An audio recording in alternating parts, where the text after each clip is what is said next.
The field of economics has experienced a so-called empirical revolution. The time series of electricity price is very weird. If you map this type of examples in business practice, you can think many mistakes has been made. I can easily think one common mistake in practice: correlation is not a causality. Hello and welcome back again to this episode of the Marginal Babble podcast. In today's episode, I sit down to talk to Dr Shixuan Wang out of the University of Reading to discuss econometrics, data analysis, and how corporations can better incorporate analytics within their operations. As always, reference research material is included in the description down below, and without further ado, let's get into the episode. Enjoy. So loosely speaking, econometrics is use statistical tools in analyzing economic and finance data.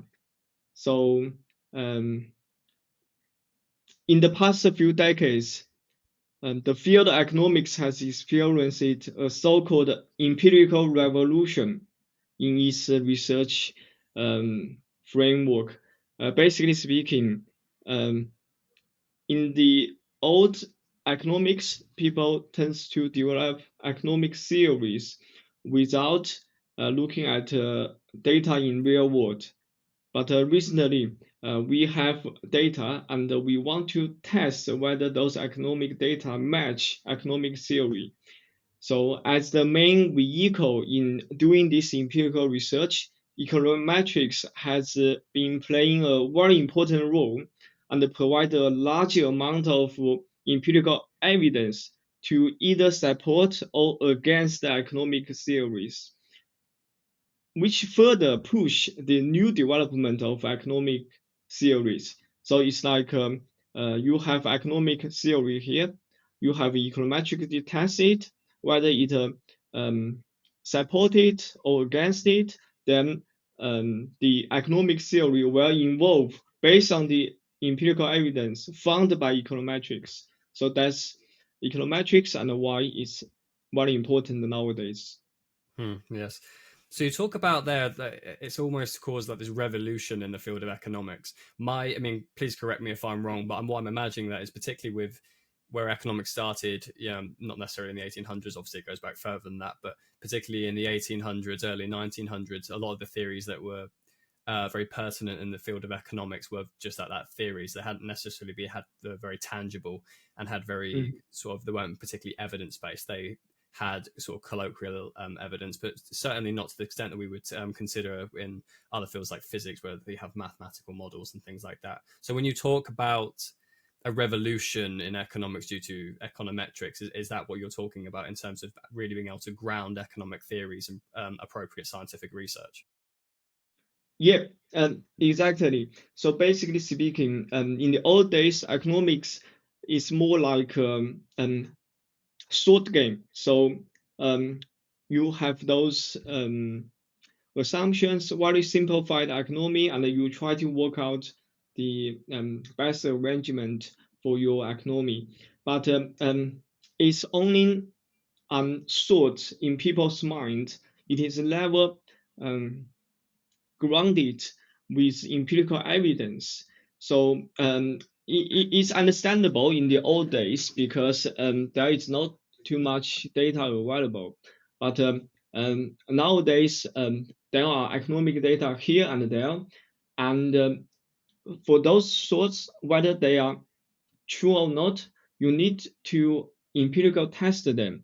And econometrics provide such a vehicle to test those economic theories, and then it correct wrong economic theories, and then push the field of economics into a more scientific way. Let me put in this. Think about physics. People also have older theories in physics, but it is proven wrong by all kind of experiments, right? And then if it is proven wrong, people will propose new theory in physics. But for those experiments in economics, in old days, it's very difficult to do that because it's very expensive to collect data in the old days. But now we have the resources to do those economics experiment, or you can put it in this way. Sometimes it's lateral experiments. So we with those data resources, we check the theory is correct or not, and then we try to propose new economic theories. Yes, of course. And how much of that revolution or the impact that it's had on modern economics do you just attribute to the availability of data now and the relative uh, lower cost of that data being available, obviously being made more prevalent through things like the internet, communication tools, and just having sort of greater technologies? Is it a case of, was there like a changing of thought that allowed for more of this, or was it just simply that there was just more data that was available, that was more inexpensive to be able to attain as well? I think it's two ways. So the first way is that we have official data collected by the government, and for those official data like GDP growth rate, like unemployment, like interest rate, those data um, are officially collected, and they can test some kind of macroeconomic theories. Um, at the same time, because we are in a big data era, we are also collecting all kinds of new data, like social media data. So data from Twitter, data from Facebook, like online sales data, like Amazon prices. Yeah, right. So there are all types of new data, and also those new type of data further revolutionize the new direction of economics. So nowadays we have economics of network. So people never thought this type of economics in 20th century, right? But nowadays, because those social media platforms, we are able to analyze economics of network. So I think two ways, let me summarize it. One is traditional data um, from the government, like Office for National Statistics in the UK. The second is the new type of internet data that provides us new directions of economics. I see. So it's not just the case of more data or more numerous data being available, or even particular advancements in particular techniques, but it's just also the availability of types of data has just become so more prominent over the past several decades that it's just allowed that the field to explode as well, by the sounds of it. Exactly, exactly. No, it's very interesting. And so, how do you think the impact of having all this other research, because it's obviously been allowed and econometrics has expanded, more and more research has come out and over this sort of time period. How do you think that's impacted the field of economics? Do you think it's enhanced the validity of the field in terms of the results that can be attained from economic research? Or do you think that potentially it's been a hindrance? I find that quite hard to believe, but of course, you'll be much more suited to answer that question than myself, at least. I think it pushes econometrics to a new high level. Especially nowadays, we have, as I mentioned, the new type of data, and also we have all type of machine learning method, big data techniques that uh, further merge into the econometrics models. With those new techniques, we have all type of new ideas in econometrics models. So I think it revolutionize econometrics method in this way. So yeah, the new type of data, the new um, magnitude amount of data that pushes econometrics into a new level. No, of course. And when you're setting out to do a piece of research, when you've got a question that you want to answer and you want to go and find out what the Mm. answer is in terms of your economic research, what goes through your mind in how you would select an economic metric model to best suit that piece of research and get the best results or the most accurate results as you can? Okay, so econometrics techniques relies on data, and the different econometrics method deal with different type of data. And there are three most common type of data in economics. First, that's cross-section data. So you fix the time you collect the data from different individuals. The second type of data is time series data. You fix the individual and you collect the data for multiple time periods, like multiple years, multiple months, multiple weeks. The last type of the economic data is panel data. So you collect for multiple individuals during multiple periods. Okay, so if you want to answer a research question, you look at the data available to you. Depends on which type of data you choose different econometrics method, whether you are using cross-sectional econometrics, time series econometrics, or panel data econometrics. That depends on the data available to you, and yeah, that's how you decide which econometrics model you need to use. Sure. So it's really about looking at what data you have available and sort of working your way back from that in terms of how you'll best be able to use an my apologies, an econometric technique to best suit that research and the results that you want to find. I'm guessing so. It's almost like a data backwards kind of approach. To follow up in a quite in a quick way. So sometimes you found okay to answer this question, you need what sort of data. Mm-hmm. Sometimes people need survey data. So you go and collect those data. So it's not only you are looking at the data available to you. Sometimes researchers also actively collect data in Right. order to answer their research question. Yeah. So it is also like a two-way. So yeah, Yeah. you look at what So is it's already there and you collect what you need in order to complete the whole picture. You're right. So it's not just about what data is even available to you. It might also be what data are you available to collect or data that you might be able to go and source or actually find out for yourself, right? It's not just about the data that's potentially available. Different primary and secondary sources of data, I would imagine, by the sounds of it as well.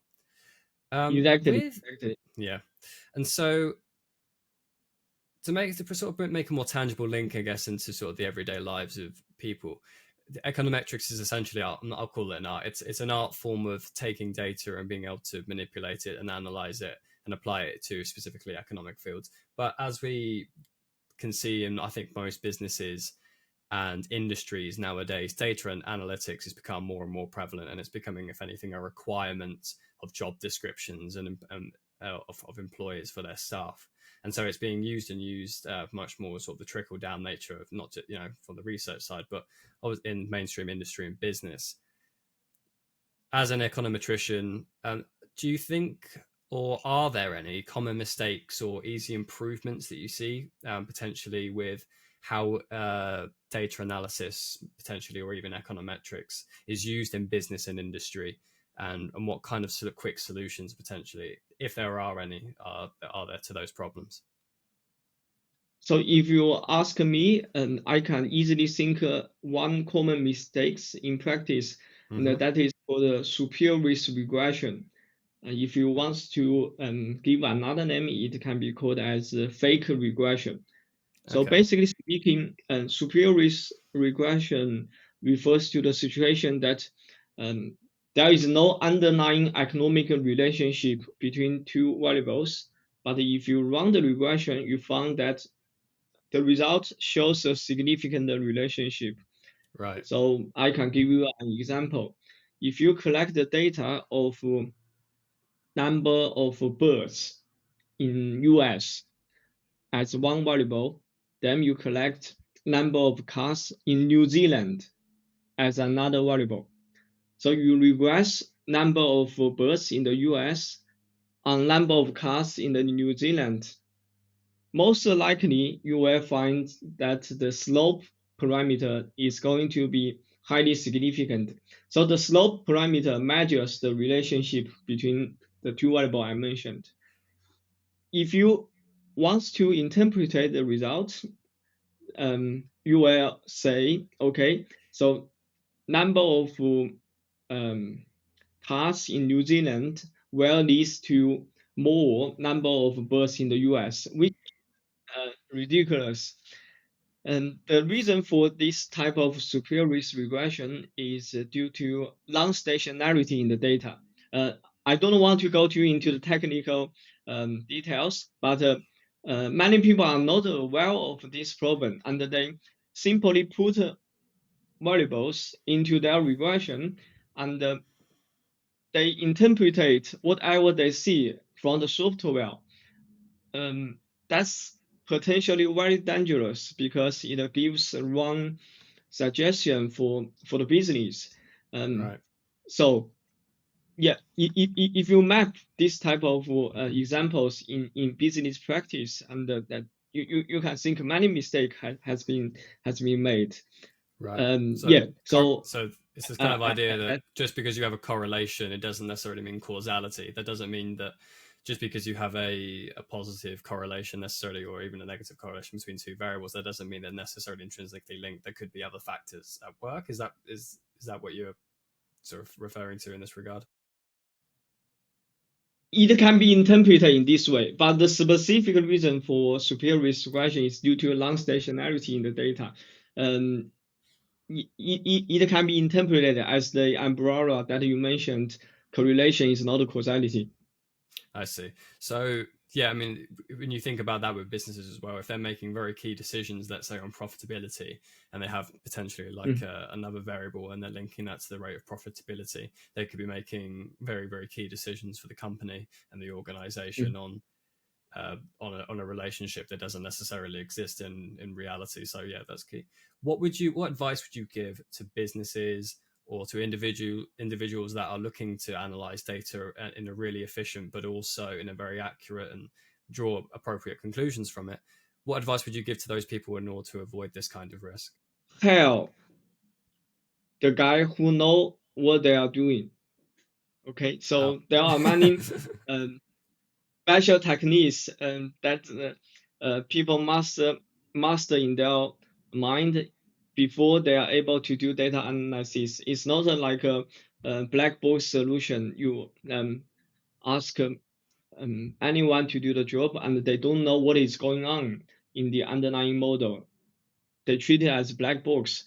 They um, don't know the underlying mechanism of the model, Mm-hmm. and they just um, do it and without knowing the details. That's the danger.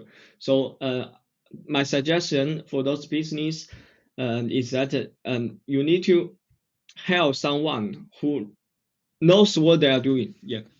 Yes. Yes, I think there's a common phrase which I think is quite appropriate here, and a little bit of knowledge can be a dangerous thing, particularly when you're Mm. in an industry or a business environment where, let's be honest, I think there's a lot of industries and a lot of businesses are maybe a little bit ignorant to data analysis and computer manipulation tools, automation, these kind of thing, and then suddenly you have someone come along that knows a little bit of knowledge, and suddenly potentially Mm-hmm. they're relying on them more than they probably should be, and that can lead to decisions about the company being made around data and analysis that isn't nearly as robust as it potentially should be. So yeah, so definitely sort of a danger to sort of avoid, and that making sure that you're the individuals that you're making all the analysis and from is very is legitimate and has like as you say knows exactly what they're doing. So if I can quickly add one comment here, Yeah. because nowadays there are many machine learning training courses online, and many Mhm. people take those courses and they apply it into whatever data they have. But many machine learning methods are black box solutions, and Mhm. you don't know the statistical property of those models. Okay, um, you cannot simply apply them without knowing the underlying mechanism. Um, at the same time, there are other people call white box solution or transparent AI, those techniques. So you know why those machine learning method works, um,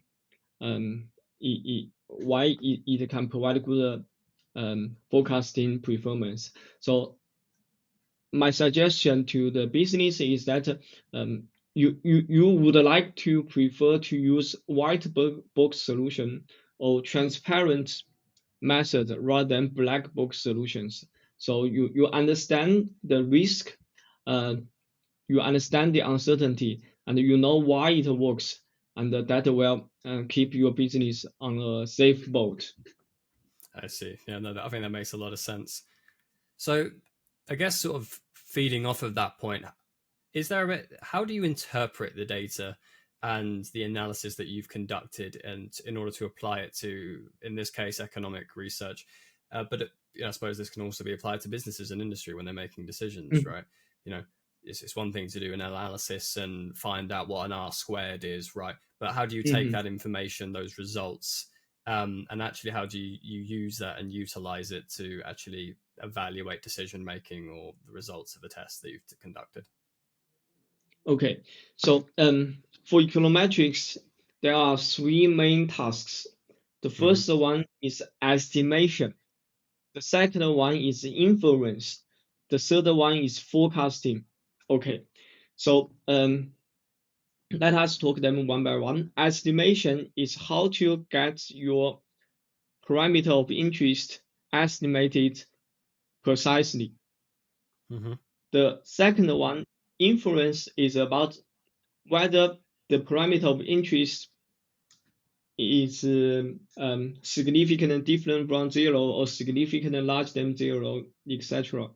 The last thing is that you would like to use your estimate models to make forecasting. The specific um, question you asked is how do we interpret a result is related to the second inference on the parameters.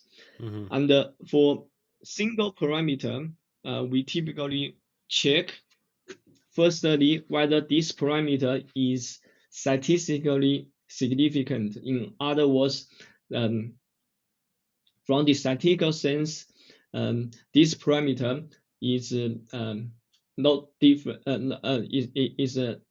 different from zero because this well relates to the first part of econometrics estimation. Because it's estimation, every estimation will have its standard errors. So you would like to know, okay, whether given the uncertainty in my parameter estimation, this parameter is significant or not. Okay, so that's the first thing you check, statistical significance. The second thing you would like to check is whether it is economically significant. So nowadays there is a common mistake. It's called p-hacking. So you just check whether this is significant or not. You are not checking the magnitude of the effect. So when I say economic significance, people typically to do is to say, okay, if I increase one standard deviation in my x, what's the effect on my y? Okay, Hmm. so it, it, it needs to be large enough in order to give policy suggestions, business suggestions. Yeah, so that's the two things people needs to do to interpret their econometric result. Statistical significance at the same time economic significance. No, I see. And what are the tools that you use for conducting econometrics and so this kind of data analysis? Is it specific programs you're using? Are you coding? Are you using programming languages? What are the tools that you're really using and implementing in order to conduct this kind of analysis and research? So for myself, I mainly use three software languages. The first one is R, the second one is MATLAB, the third one is Python. And they Yes. have their own advantages and disadvantages. I can keep talking this I for was gonna. several hours. So do you have a favorite? Like, So my favorite is R. First of all, it is open source, not mm, like a MATLAB that is a commercial software. You can use yeah, it um, um, at no cost. Second, most important thing is that there is a rich developer community for R. When I say developers, they include top professors in top universities across yeah. the whole world, including like MIT, UCSD, um, Cambridge, Oxford, etc. So if they develop a new econometrics model, they can release their code as a package on the R community website. It's called CRAN, and people simply Google it, and you can find the CRAN. And there are thousands of free packages, so you get access to the cutting edge of all type of econometrics and statistical techniques. So that for other softwares like Stata eViews, there is typical delay. So it only have the implementation of relative mature method, not the most advanced, most cutting edge method. For R, because it's free and everybody can have their own packages, so you get access to the most advanced method, and that is my personal interest, and I can get access to those most cutting edge techniques. Meanwhile, it is open source, so you can download the source code of all those models. And sometimes you want to do your code, own customizations. You open the open source, you can change few lines and try to experiment and see whether this can be accommodated to your own need. And that's R. That's why I like it. Meanwhile, I would like to make a comment on Python. It is also open source, and it also have a very large community, especially from computer science.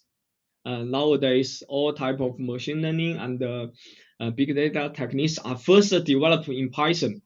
Okay, so if you ask me to give suggestions, so if your main research needs statistical tools and the data science tools, you can use R because most statisticians develop their code in R. If your research needs or your business needs machine learning based method, um, you can use Python because nowadays those methods are first developed in Python. But keep in your mind because new things comes new risks. So you are not exactly sure how stable and how robust are those codes. Okay, that could be bugs. It's not like a commercial software like MATLAB, Stata eViews. They have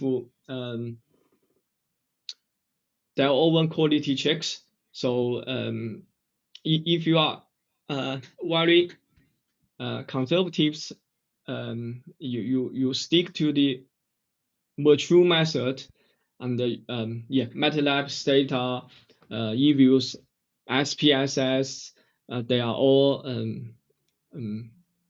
very stable softwares. Yes.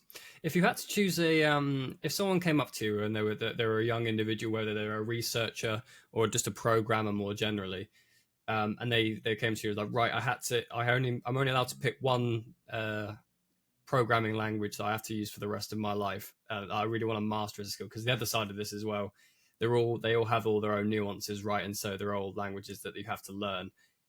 What programming language would you recommend that individual to learn and become an expert in, like considering how you see stuff moving on in sort of to the future? I don't want to answer this question directly. I would like to answer this question by providing my own experiences. Okay, So sure. when I was an undergraduate, my first programming language was C, Yeah. and then I learned second programming language that was C++. Mm-hmm. It's similar, but with a little bit tuning in with focus on objective programming.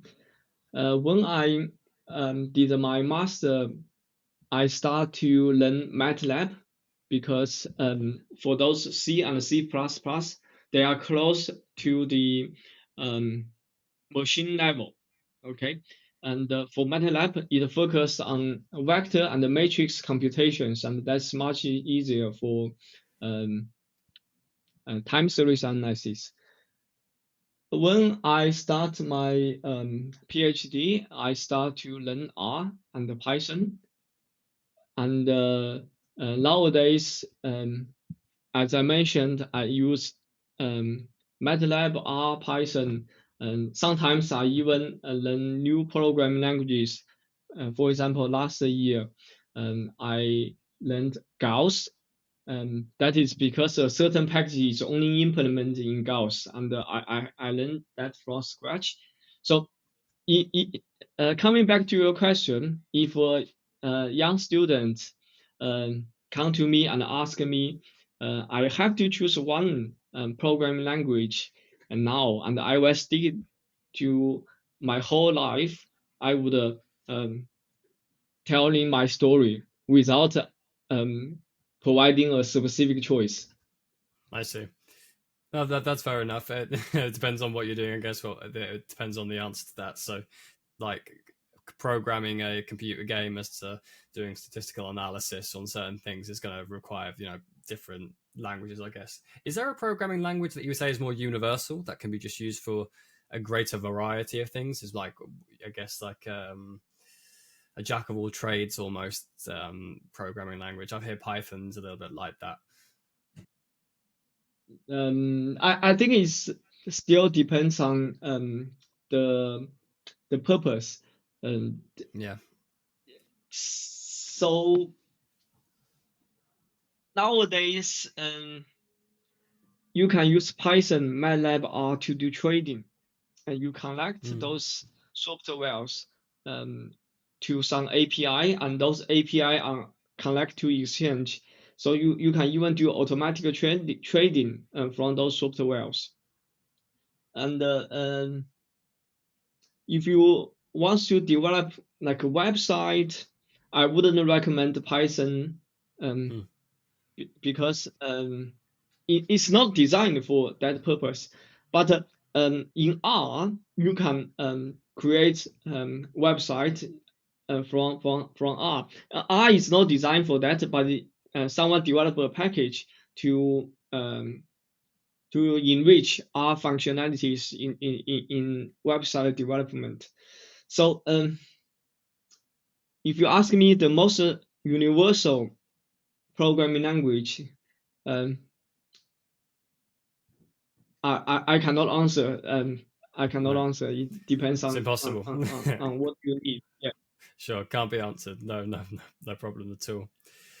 Has there been a particular example that comes to mind, like when I ask you this, of an Mhm. instance in maybe recent memory or something that's affected modern economic policy in the UK or abroad at all, where econometrics really specifically stood out as like providing a real valuable contribution? Or is it just so integrated now with economics and economic research that you can't necessarily pick out one individual thing, and it's just so integrated overall that all great research must use some level of econometrics. So for monetary policies, I know for Bank of England and the Federal Reserve, they have their own big models, and it is typically referred as DSGE models, but they are not econometrics models. They are big economic models with more than 100 equations, and based on those economic models, they can do policy simulations. And if you ask me whether there is a famous example that econometrics change the policy suggestion, I can think a very classical one. Okay. In the, let me see, I think that is in 1854. Okay, long time ago. In the UK, there is a sickness, and like the um, like the pandemic. It's called cholera, and it has 3 outbreaks in London. And at that time, people think it is transmitted by air, like COVID. Okay. And however, there was a famous statistician.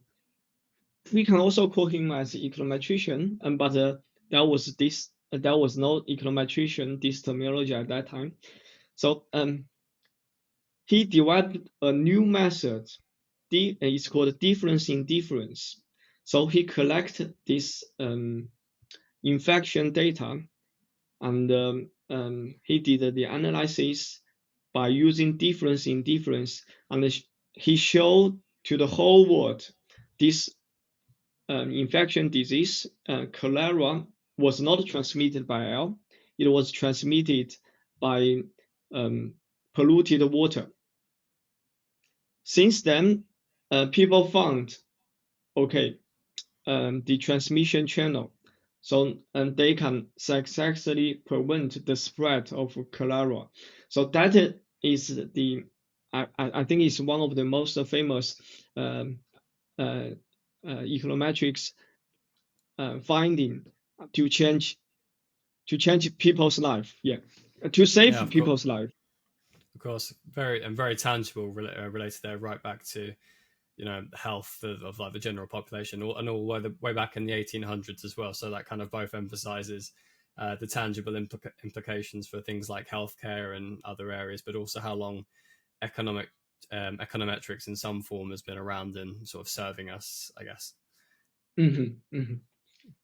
So I think what would be fantastic to talk about now is some more real world world applications of econometrics. So I'd love for if you could outline for us the results of your paper modeling Australian electricity prices using indicator saturation. What were your objectives? What was your methodology, and what were your findings from that research? So I would like to start to say that the time series of electricity price is a very weird time series. At the Okay. same time, it's a very interesting time series. So let me elaborate on that. Okay. So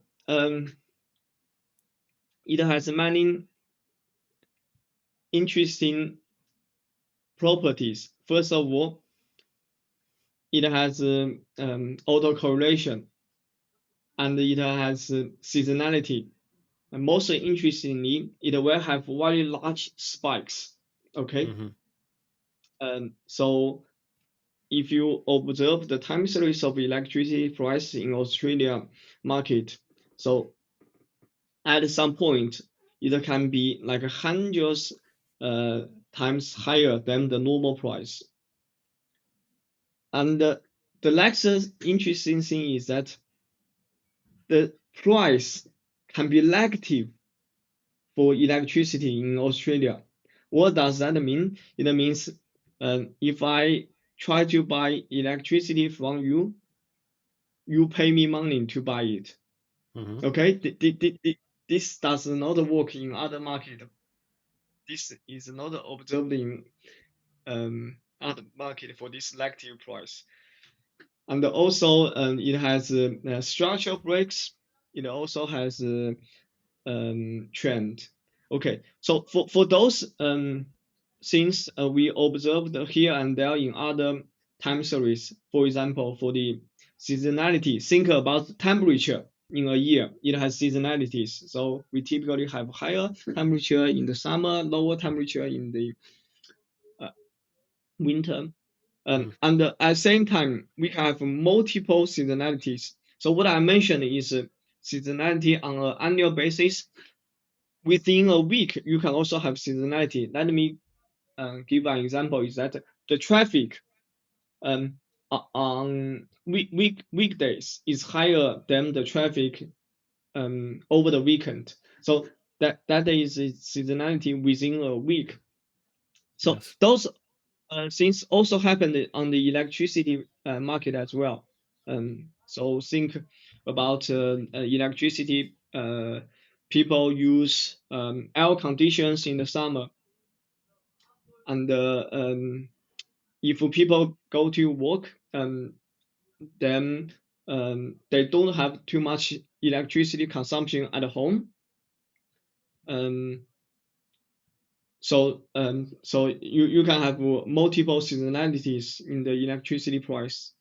Yeah. And the next thing is autocorrelation. Autocorrelation means that if yesterday price was high, today's price tend to be high. If yesterday price tends to be low, today's price tends to be low. So this is also common in many time series data. Trend, we observe trend here and there in other data like CPI, housing price, etc. Structure breaks. Structure breaks. The famous example can be the exchange rate between U.S. dollar and the British pound. So after the Brexit referendum day, the exchange rate between USD and GBP was about 1.5. After that, it dropped to 1.2. So that is a sudden drop. So Yeah. this type of things happens in electricity market as well. For example, if there is a new policy released, and that could be a structural break as well. And so the challenge to model electricity price is that you have to take all the features I mentioned into account simultaneously. Okay, so it's not like a temperature. You can easily model it. The challenge is you just focus on the seasonality or the like traffic data. Yeah, you'll have weekly patterns. That's your focus.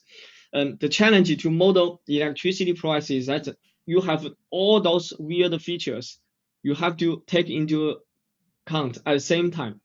Okay, so previously people use a specific model. It's called a regime switching model to accommodate those features simultaneously. It works to some extent, but not perfectly. Okay. And yeah, so I attended summer school in 2016 in Colorado, and the instructor was David Hendry. So he and his co-authors was the developer of this new method called indicator saturation. So for this method, you can model um, autocorrelation, seasonality, um, those spikes, or people call it outliers, structure breaks, trends simultaneously. And um, at that time, I was working on another project on Australia price, but I suddenly realized this indicator saturation could be a perfect model for electricity in order to accommodating all the features together. And then I have been working on this for multiple years since 2016, of course, with my other co-authors, and James, Nick, and my previous student, Wei Feng. And we finally completed this project last year, and it was published. So yeah, too much talking. So basically, the challenge is to do modeling for many different features simultaneously, and this indicator saturation is um, a perfect method at the moment for this electricity price. Yeah, I can see how that would be particularly difficult given what you've just outlined, definitely. So, fortunately, you were able to complete the research. What were the findings from that research? What were you able to ascertain about the electricity prices in Australia? So our main finding for me is better modeling by the indicator saturation method, because we can judge model performance by different measures. Specifically speaking, in our case, we judge it by information criteria. So you check the fitness of your model. At the same time, you penalize number of parameters. Um, so by using information criteria, we find that indicator saturation method can have much better performance than the previous most popular model, which is regime switch model. So in this case, when a policy makers they are trying to model this electricity price, they can think, okay, previously that regime switch model is a good choice, but now we provide another solution. So think about indicator saturation, that could be a better choice. Um, Whether they use it for other purpose or not, is depends on their own purpose. So Hmm. so the main finding is that okay, we provide a solution to model a better solution to model electricity price, which nobody has thought in this way before. Right, and that's a way that the actual energy producers or the energy industry moderators in Australia could potentially use to more accurately model those energy prices within the market. Is that what you're saying? Hopefully, yeah, hopefully Hopefully. they see this paper and it will bring our attention. We have all the evidence documents in the paper, especially for the model performance by information criteria. And we have showcased that indicator saturation is a better choice for modeling electricity price. Excellent. Well, thank you very much for your time. I really do appreciate it. I think this has been really sort of interesting and a sort of a fascinating conversation. Do you have any particular research that you have coming out or you would like to point listeners to? Potentially, you have any other potential media or social channels that you would like to guide people to potentially? So thank you very much for inviting me to do this podcast. I enjoy a lot to chat with you, and hope the um, insight provided are helpful to your audience. For myself, I'm doing research in theoretical econometrics, empirical finance, and operational management. So people say I'm interdisciplinary research, and that's Mm-hmm. a true saying because I have my undergraduate in electrical engineering. All I right. have my master in finance. I have my PhD in economics. I have my postdoctor in operational management. Nowadays, I merge them together. I'm doing economics of electricities. I'm also doing econometrics, operational management, big data things. So um, if you want me to guide your audience about my future research, I can advertise myself in this way. Simply Google my name, Shixuan Wang, Shixuan, then Wang in Google. The first website is myself, and you can keep an eye on the update of my recent research. Sure. No, absolutely. And it also sounds as though there's not a subject out there that you aren't an expert in, or at least have a qualification behind it. Very diverse background, which is very, very great to see. So again, thank you very much for joining me. I really do appreciate it. And thank you for joining us, everyone, and taking the time to listen to this episode. And until the next time, we'll see you soon. Goodbye. Yeah. See you, Max. See you, everyone. Bye. Thank you for watching this episode of the Marginal Babble podcast. If you enjoyed this episode, please give us a like down below and comment any future topics you would like to see discussed. But until then, see you soon.